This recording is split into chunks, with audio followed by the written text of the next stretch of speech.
Right, I might have some questions for you if it's going to be a bit... I was just going to ask about, if it's curbside collection, what does each household, what the average household gets? What sort of bins do they get? Right, we'll show you the bins, but they're 55 litre black boxes. We'll have a look at the materials when we go around. What's unique about us is the variety of materials that we collect. We've got one of the highest in the country of materials that we collect. I don't want to get into slanging off multinationals, but it's really easy. When the big companies go for contracts, they'll go for the materials that they can make money on. So they're looking at aluminium, steel, paper and glass. And if you live in East Devon, you'll be aware of that. If you live in other parts of the country. Profit is quite low down. We're a not-for-profit organisation. And so we've got social and environmental objectives as well as profit motivation. So we'll often subsidise the collection of materials for either political reasons to get them on the agenda so that others will follow, they'll start collecting them. So we were the first in the country to collect Tetra Paks, and we collect dry cell batteries as well, fluorescent light tubes. As I say, so we've got a wide spectrum of materials, and we collect those for other reasons than just profit motivation.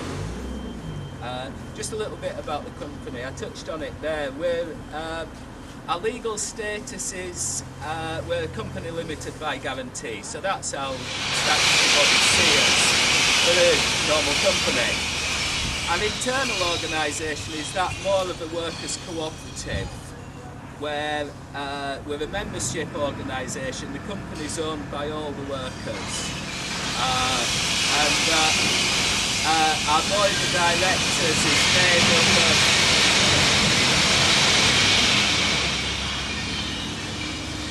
board of directors is made up of members from the community, which are volunteer directors and worker representatives. So anybody that's been here for longer than 6 months and becomes a member of the company can get involved at any level, right up to directorship. And that's quite unusual for a lot of guys coming out of straight industry to be offered a directorship, but we like rules to be flexible. We make them up most of the time. Any profits that we do generate is kept inside the company, so it's spent on vehicles, on equipment, anything like that. We don't cream off the profits for the directors or any external investors. So any profits that we do make goes inside the company. We don't see that as service providers we should make a profit out of council taxpayers. We're all council taxpayers and we want a good service for our money.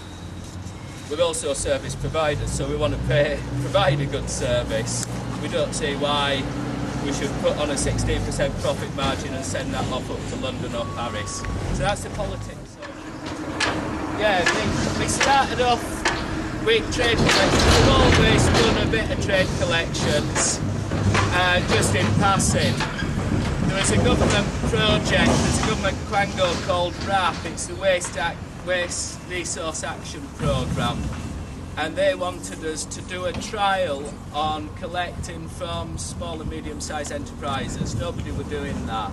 So we took on this trial, offering a similar sort of service to the customers, and that took off big style. As I say, it's gone up to about 600 in the first year. So there's a massive market out there for a recycling service from small businesses. What's happening a lot is that people are recycling at home, they go to work, they have the can of Coke and feel uncomfortable about throwing it in a waste bin because at home it goes in a recycling box. So people are taking the message into work, and we're starting to deal with that now. Massive area for growth, that massive. Yeah, is that on? Yeah. So we'll start. Sorry, yeah. Sorry, I can't see you. Sorry. probably a relief. You said that you're a non-profit making organisation. That's right. If you're going to take on all these SMEs now, Yeah. and they take on 600 in the first year, your margins are going to increase. So you are going to make more profit than you necessarily could sell within, spend within the company. Well, that would be nice.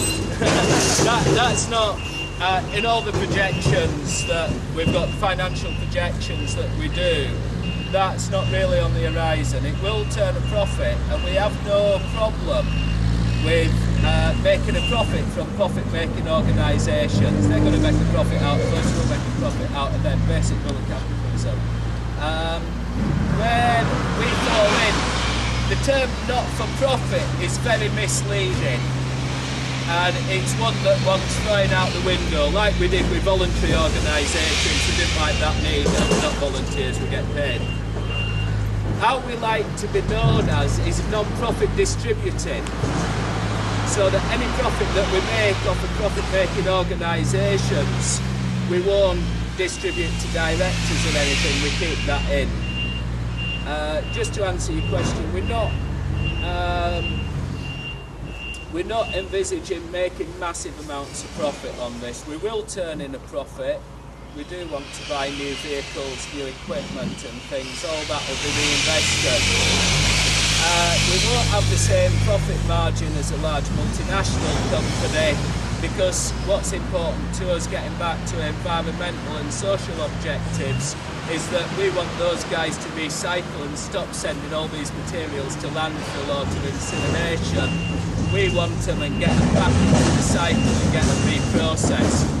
So part of that profit you could see as subsidising the service, so that we provide a cheaper service and encourage more people to use our service, so we can get more tonnage out of the waste stream. Does that answer you?